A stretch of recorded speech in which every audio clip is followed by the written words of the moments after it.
अस्सलाम वालेकुम नाज़रीन, मैं हूं बैरिस्टर शहजाद अकबर और आप देख रहे हैं मेरा यूट्यूब चैनल। आज का वीलॉग भी बस ऑन द रोड है, तो इसलिए जल्दी से आपको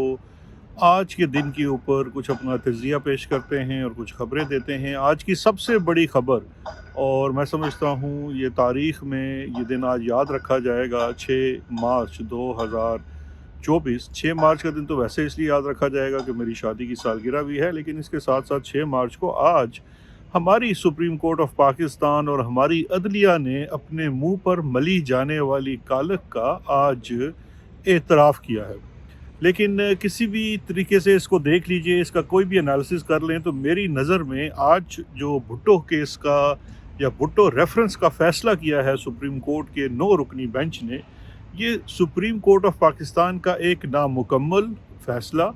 और झूठा सच है। इन दोनों बातों की मैं वजाहत कर देता हूँ कि ये बात मैं क्यों कर रहा हूँ। नामुकम्मल फ़ैसला मैं इसलिए कहता हूँ कि सुप्रीम कोर्ट ने जो रेफरेंस पे फ़ैसला दिया है, उस फ़ैसले के मुताबिक ये तो तस्लीम कर लिया गया है कि उस वक़्त के साबिक़ वज़ीर आज़म ज़ुल्फ़िकार अली भुट्टो को उनके कत्ल के मुकदमे में फ़ेयर ट्रायल नहीं मिला, यानी कि उनके साथ जो भी हुआ वो एक लिहाज से अदालती कत्ल था और उसमें इंसाफ का भी कत्ल हुआ और ज़ुल्फ़िकार अली भुट्टो का भी कत्ल हुआ और उनके साथ साथ 2 और लोग भी फांसी चढ़े थे, उनका भी ये कत्ल हुआ। लेकिन जो चीज़ मैं जिस बात से इसको नामुकम्मल कहता हूँ कि 40 साल बाद ये बात तो मान ली गई कि इंसाफ का कत्ल हुआ और फेयर ट्रायल नहीं मिला, लेकिन इस फेयर ट्रायल ना मिलने की अब सज़ा किसको मिलेगी या कौन इसका ज़िम्मेदार होगा, या रियासत इस चीज़ को आगे लेकर कैसे चलेगी? क्योंकि होना तो ये चाहिए जैसा मुअज़्ज़ब माशरों में होता है, मुअज़्ज़ब माशरों में होता है, जहाँ पे इस किस्म की अगर नतीजा आता है कि अदालत ने किसी को फेयर ट्रायल नहीं दिया और कोई बेगुनाह इंसान फांसी चढ़ गया, तो फिर उसकी ज़िम्मेदार रियासत ठहराई जाती है और फिर रियासत या तो आपको कंपनसेट करती है, माफ़ी मांगती है, या उसके लिए कुछ सिलसिला किया जाता है। क्योंकि इस तरह का अधूरा इंसाफ जो है वो सिर्फ़ और सिर्फ एक समझ लीजिए कि एक इंटेलेक्चुअल डिस्कशन तो हो सकती है, एक थ्योरी के तौर पर तो बात हो सकती है, लेकिन इसका सही मानों में क्या हासिल है। और दूसरी बात ये है कि इसको हम झूठा सच भी इसलिए कहते हैं कि ये भी मैं समझता हूँ कि ये जो कत्ल था ये महज अदालती कत्ल नहीं था, ये उस वक़्त की इस्टेब्लिशमेंट, उस वक़्त के फ़ौजी डिक्टेटर जनरल ज़िया-उल हक, उनकी इमा पर किया गया, उस रजीम ने किया। और उस रजीम ने भी जिस तरह आजकल के कुछ हालात हैं कि एक सियासतदान और एक सियासी जमात का ख़ात्मा करने की ठान ली है हमारे कुछ लोगों ने, तो इसी तरह से उस ज़माने के भी कुछ लोगों ने चूँकि वो सब मर चुके हैं इसलिए अब उनका नाम हम बड़ा खुल के ले लेते हैं, डर नहीं लगता, क्योंकि वही वाली बात है कि रब नेड़े या कुसुन नेड़े। तो उन लोगों ने उसका कत्ल किया और उसका जो कलम था या हाथ तो इस्तेमाल हुआ अदालत का या जज का, लेकिन उसके पीछे जो जिन्होंने उनका हाथ थामा हुआ था, जो उनके ऊपर ज़ोर ज़बरदस्ती कर रहे थे, जो उनको लालच दे रहे थे, जो उनको डायरेक्ट कर रहे थे, उनका ज़िक्र आपको शायद इस फ़ैसले में ना मिले, और वो मिलेगा भी नहीं। वो इसलिए नहीं मिलेगा कि इसमें हमारे लिए और आज के मुनसिफ़ों के लिए एक सबक है, और वो सबक ये है कि आप जब किसी की इमा पर गलत काम करते हैं, तो कल आप ये डिफेंस तारीख़ में नहीं ले सकेंगे कि आपने किसी की इमा पर किया, क्योंकि तारीख़ के पास उसकी कोई गवाही या सबूत नहीं होगा। जिस तरह से आज भी प्रेस रिलीज़ जारी होती है ISPR की जानिब से कि हमारा सियासत और इलेक्शन से कोई ताल्लुक़ नहीं है, हमारा किसी मुकदमे से कोई ताल्लुक़ नहीं है, हमारा असद तूर की गिरफ़्तारी से कोई ताल्लुक़ नहीं है, इमरान रियाज़ की गिरफ़्तारी से ताल्लुक़ नहीं है, इमरान ख़ान के केसेस से ताल्लुक़ नहीं है, वग़ैरह वग़ैरह। इसी तरह से उस ज़माने की भी ISPR ने शायद ऐसा ही कोई बयान दाग़ दिया होगा और उस वक़्त के अखबारों ने छाप दिया होगा फ्रंट पेज के ऊपर कि भुट्टो को दी जाने वाली फांसी जो है वो एक अदालती फ़ैसला है और अदालती मामला है और इसका किसी और इदारे से कोई ताल्लुक़ नहीं है। तो इस तरह से आज जो ये करवाने वाले हैं, कल ये अपना हाथ और अपना दामन तो शायद झाड़ के साथ पे साइड पे हो जाएंगे और अपने और बहुत सारे गुनाहों का हिसाब तो देंगे, लेकिन शायद आज होने वाली ये जो ज़्यादतियाँ हैं जिसके अंदर अदालतें अपनी मोहर साबित कर रही हैं, वो इन्हीं के खाते में पड़ेंगी। और जब फ्यूचर में कोई ऐसा वक्त आएगा जब आज के होने वाले मामलात का अहाता किया जाएगा, تو اس وقت عمران خان کے تمام کیسز، اس کی بے گناہی کے اندر جو سزائیں دی جا رہی ہیں، اس کی جو قید ہے، اس کے ساتھ ساتھ وہ سیاسی قیدی جو بغیر کسی چارج کے، کوئی ان کے اوپر ابھی تک فرد جرم عائد نہیں ہو سکی، جن میں یاسمین راشد، عالیہ حمزہ، اعجاز چودھری، عمر چیمہ، میاں محمود الرشید، حسان نیازی، فوجی عدالتوں کا سامنا کر رہے ہیں، ان سب کو، اور پھر اس کے بعد اسد طور اور عمران ریاض خان اور ارشد شریف کی شہادت، ان تمام چیزوں کے اوپر بھی کل یہ جو جتنے ججز ہیں جنہوں نے اپنے ہاتھ، قلم، صفحے اور منہ سب کالے کیے ہیں، تو کل تاریخ جو ہے ان کی اولادوں سے بھی پوچھے گی کہ اس کے گناہ گار آپ ہیں، تو کیا ہم پھر یہ جو ایک اور جھوٹا، آدھا جھوٹ آدھا سچ اور ادھورا انصاف حاصل کرنے کے لیے کوئی 30-40 سال کا انتظار کریں کہ کل پھر یہ چیز آئے گی اور پھر ہم یہ دیکھیں گے کہ جی عدالتیں کہیں گی کہ اوہو ہم سے 2022 میں، 2023 میں، 2024 میں یہ غلط فیصلے ہوئے اور یہ فیئر ٹرائل نہیں ملا وغیرہ وغیرہ۔ اور سب سے بڑی بات یہ ہے کہ اس وقت جو یہ جو بھٹو ریفرنس آیا ہے، ٹھیک ہے، اس میں میں سمجھتا ہوں شاید ان کے خاندان کو، بھٹو کے بچوں کو، نواسوں کو، نواسیوں کو، پوتے پوتیوں کو تو شاید کوئی اس میں کچھ جواب ملا ہوگا یا کچھ ہوا ہوگا۔ باقی ملک کے لیے یہ شاید اس وقت اتنا اہم نہیں ہے، کیونکہ ہم ماضی کی ہوئی زیادتیوں کو تو سدھارنے کی بات کر سکتے ہیں، لیکن سب سے زیادہ امپورٹنٹ جو چیز ہے وہ حال کے ہونے والے مسائل جو ہیں ان کو حل کرنا ہے اور ان کو ایڈریس کرنا ہے۔ اور ہماری سپریم کورٹ اس وقت اس جو ہونے والی زیادتیاں ہیں، جو اس وقت ہونے والا جبر ہے، جو اس وقت اسد طور کو بھیجا حراست میں رکھا گیا ہے، عمران ریاض کو بھیجا ریاست میں رکھا گیا ہے، آج اندازہ کر لیں کہ آج اینٹی ٹیررسٹ کورٹ میں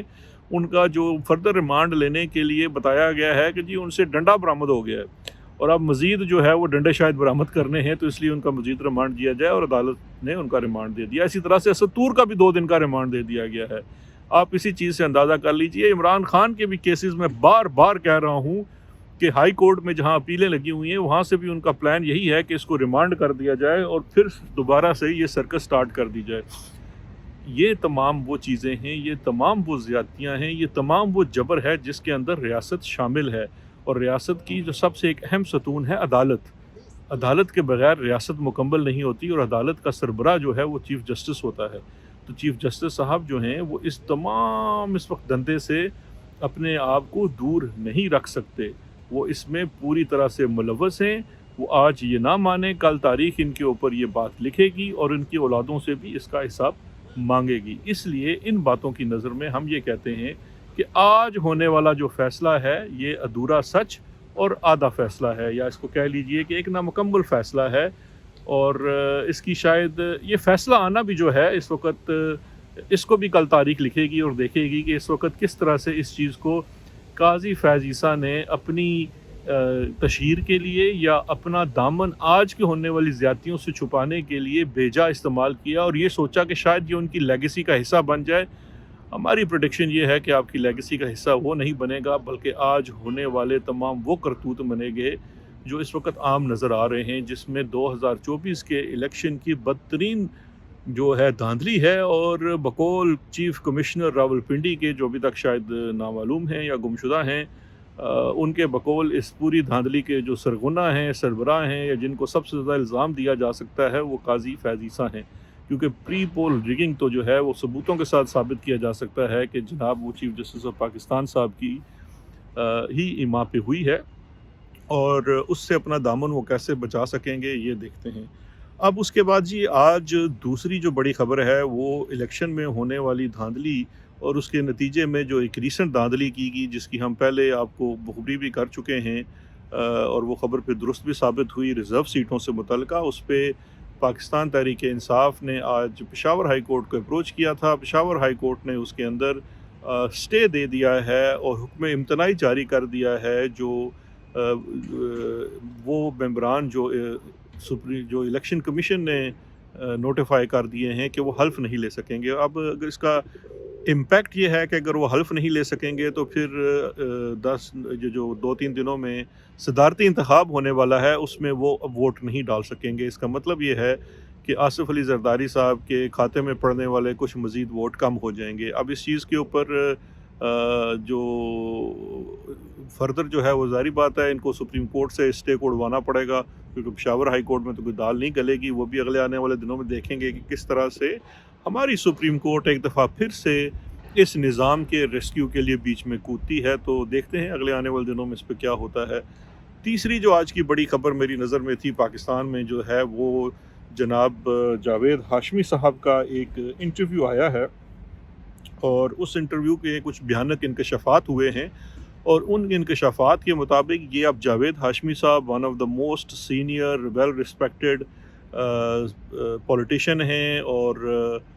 एक ज़माने में बागी के नाम से जाने जाते थे। उन्होंने मुख्तलिफ़ अदवार में बहुत सारी सोबतें भी बर्दाश्त की हैं और अपन जिसके साथ भी होते हैं उससे भी लड़ पड़ते हैं और जिसके ख़िलाफ़ होते हैं उससे तो लड़ते ही हैं। और बहरहाल उनका नून लीग से भी ताल्लुक़ रहा है, पीटीआई से भी ताल्लुक़ रहा है, क्रेडिबिलिटी उनकी मानी जाती है। उनकी जानिब से ये एक इंटरव्यू के अंदर इल्ज़ाम लगाया गया है कि उन्हें अज़ खुद डीजी आईएसआई यानी कि director general ISI general Nadeem की जानिब से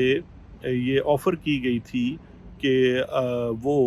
निज़ाम की इताअत कर लें तो उनको इलेक्शन जितवा दिया जाएगा और अगर वो निज़ाम के साथ नहीं चलेंगे तो उनको इलेक्शन हरवा दिया जाएगा। जावेद हाशमी के बकौल उन्होंने इनकार किया और उनके इनकार की वजह से उनको इलेक्शन हरवा दिया गया। अब ये एक और गवाही है जो इस पूरे सिलेक्शन के बारे में इसमें होने वाली धांधली से मुतल्लिक़ आई है। ये जावेद हाशमी की है, सीनियर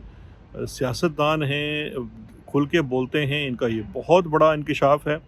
और ये देखा जाना चाहिए इन लाइन विद जो कमिश्नर पिंडी ने अपनी एक आज़ाद हैसियत में जो प्रेस कॉन्फ्रेंस की थी उसमें आया था, क्योंकि उसके बाद तो वो गायब हो गए और अब वो जिसे कहते हैं ना पर्दा गैब से बैठकर कुछ जो वो सहाफ़ी जो एक ख़ास दफ्तर की ख़बरें प्रचार करते हैं उन्हीं के बकौल उनका कोई रिट्रैक्शन आया है। लेकिन इसके लिए देखना पड़ेगा कि वो रिट्रैक्शन उस तरह से आज़ाद क्यों नहीं है जैसे पहले उनका इंकशाफ आज़ाद था। इसी तरह से जावेद हाशमी का इंकशाफ भी बहुत अहम है। लेकिन मसला ये है कि इस वक्त इस तमाम मामले की मुनसफ़ी हम किससे चाहें, क्योंकि मुनसफ़ कोई नहीं है। तो ये हैं हालात व वाक़यात। अब देखते हैं कि अभी अगला आने वाला दिन हमारे लिए क्या करता है। वैसे आने वाले दिनों में आप देखेंगे कि और बहुत सारी इंटरेस्टिंग चीज़ें सामने आएंगी, क्योंकि ये इस वक्त मैं आपको एक प्रेडिक्शन दे रहा हूँ कि निज़ाम के अंदर बैठे हुए जो बेबस लोग हैं वो भी बहुत ज़्यादा इस वक्त हाईलाइट कर रहे हैं, वही चीज़ों को दिखा रहे हैं। उनकी जानिब से जिनके ऊपर ज़्यादा सख्ती की जाती है, ऐसी ऐसी चीज़ें सामने आ रही हैं जो इस निज़ाम को बहुत ज़्यादा नंगा कर रहे हैं। और मुझे डर ये है कि ये निज़ाम फिर चलेगा कैसे। अभी तो आपकी जिसे कहते हैं ना काबीना तक नहीं बनी और आप पहले से नंगे होने शुरू हो गए हैं। तो ये तो मांगे तांगे की हुकूमत और जबर का निज़ाम हर रोज़ जो है मैं समझता हूँ ये एक वेंटिलेटर के ऊपर पड़ा हुआ है। अब गया या कल गया ये अब कहना बहुत मुश्किल है। ठंड बाहर काफ़ी है। इजाज़त दीजिए, इंशाल्लाह कल मज़ीद ख़बरों के साथ हासिल होंगे। कल भी शायद ट्रैवलिंग ही वीलॉग होगा और परसों इंशाल्लाह फिर मैं अपने मस्कन से बैठकर आपसे बात करूँगा। अपना बहुत ख्याल रखिएगा। शुक्रिया। खुदा हाफ़िज़।